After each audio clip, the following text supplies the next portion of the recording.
What if there was a way for you to save on your mortgage for the first 2 years of the loan to the tune of almost 2% or even 3%? It's true. And what if I could show you how the seller could pay for that? That's what we're going to talk about in this week's episode. It's a 2-1 or a 3-1 buy down. Hi, I'm Bill Halleck. Bill Speaks Mortgage with Ace Land Mortgage, mortgage broker for over 25 years, here to help you in your home purchasing journey, whether you're buying, whether you're refinancing, whether it's investment, whether it's primary. We're here to help. We're licensed in a number of states: New Jersey, Connecticut, Pennsylvania, Florida. Check the website for more, and there's new states coming all the time. So today we're going to talk about what is a 2-1 buy down. Okay, so first of all, I'm going to write on the board so you understand what I'm saying. A 2-1 buy down, okay? And there's also a 3-1 buy down. We're going to talk about 2-1 buy down. It's the exact same thing. It just lasts 1 year longer. Okay, so what is it? So let's imagine you're going to buy a house, and let's say this house is going to cost, I don't know, $600,000, okay? So here's our little house, okay? We got a price tag, say $600,000.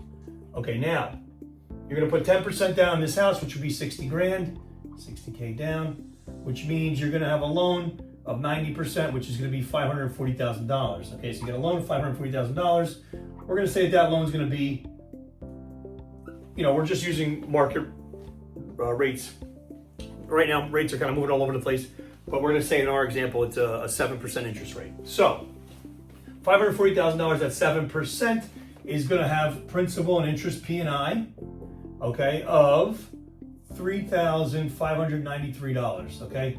In my example, I'm not going over taxes and insurance. You would add those numbers to get your true PITI, but for this example, we're just talking about principal and interest. All right, so we got a principal and interest at $3,593. So now with a 2-1 buy down, what happens? Okay, we're going to ask the seller for what they call a seller's concession. We're going to apply that roughly $10,000 seller concession. It might cost a little more. We'll do the math in a minute.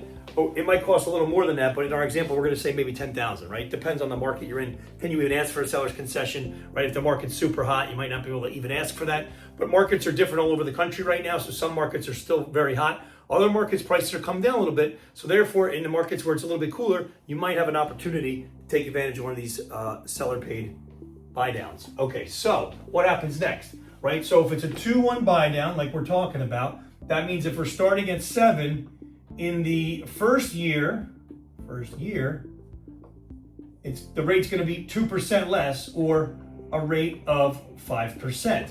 Now, if you take your loan size of $540, okay, and you run it at a 5%, you're going to have a principal and interest payment of $2,899, which is a change of savings of almost $700, $694 a month, okay? And then, remember, 7% is the actual rate. Then in the first year, like I said, it's 5%. In the second year, okay, the rate's going to go up by 1%. And now it's going to be 6%. And that number, principal and interest payment for $540 at the 6%. And again, the balance will have come down a little bit because we're 2 years into the loan. You're going to be at $3,238. Okay? And that difference, that delta, that change, savings is going to be $355 a month. Okay? So the savings overall is about, the cost to do this is about $12,600, because that's really what you're saving on this. Okay, so when I said do a seller's concession for $10,000, you might be a little short, so you might want to go for $12,600. You could do the exact number.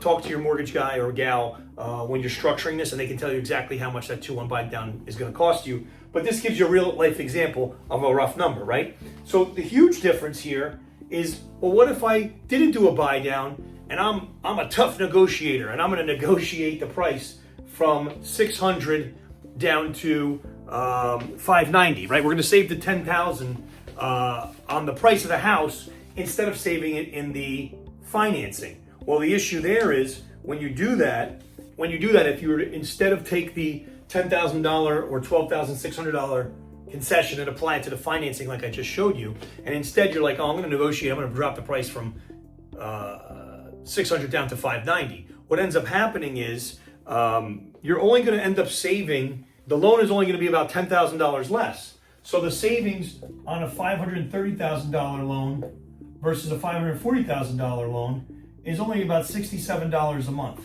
Yeah, 6-7 for all you kids. I don't know why that's so funny, but apparently it's hilarious. But either way, you're saving 67 bucks, knocking it off the price of the house, the 10 grand, or 12.6, I'm using 10 in my example, versus, you know, a much bigger savings of $694 in the first year, $353 or $355, excuse me, what is it? Hold on, I wrote it down, I can't read my own handwriting. Somewhere up in here, $355. So $355 in the second year. So as a buyer who's actually paying this every month, right, you're gonna feel this dramatically more in your favor than you would if you tried to negotiate 10 grand off the price.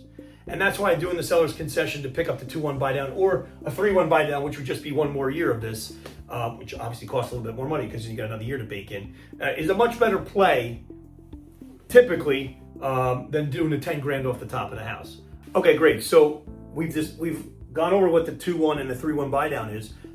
When is it a great time to use it? When should you use it, right? There's 3 really good examples or good times to use it. Number 1 is if you're buying a home that is very expensive, right? And this is kind of all homes now. This is why this is an important thing to know about, because in our example, in year 1, you're saving almost $700 a month. I mean, that's real savings, right? That's a real, you're gonna feel that. So that's a huge win as to when to use this. Another time to use this would be if you're buying in a high rate environment, right? If rates are high and you anticipate rates to come down, you can operate with this. Maybe you pick up that rate of 5, right, in the first year, and it goes to 6 in the second year. Now, if rates were at 7 and if rates have come down, let's say in the future, 2 years from now, the market rate is 5.